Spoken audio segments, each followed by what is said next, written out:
नमस्कार मु गगन कुमार आपण को स्वागत जनाऊँ जनता एक्सप्रेस भयंकर अग्निकांड जली जाइछि 10 दुकान हेंताल बण सुरक्षा पई 260 कोटी होइछि व्ययबराद केंद्रीय डेपुटेशन रो जिबे 3 आईपीएस अधिकारी आसिका चिनिकल पुनरुद्धार पई गठन हेबो टास्क फोर्स कहिसंती मुख्यमंत्री आसंता 17 तारिख रत्नभंडार मरामती कार्य आरंभ 3 मासरे सरिबो ए काम ओडिशा आसेम्बलीर 5 वर्षरे 447 सरकार बाबूंकर बाहरी आयर बहिर्भूत संपत्ति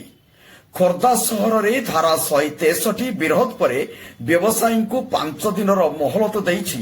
प्रशासन पारादीप रे 78 बांग्लादेशी को अटक रखिछि कोस्टगार्ड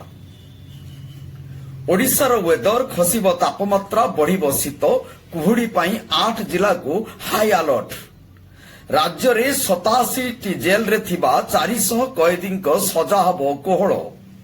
आरंभ हैला 36 निजोग बैठक रत्नभंडार मरामती नहीं विस्तृत आलोचना राज्यसभा पाई सुजित होउचंती एकमात्र प्रार्थी ओडिशा पाई निर्द्वंद्व रे राज्यसभा जिबे सुजित कुमार। नमस्कार।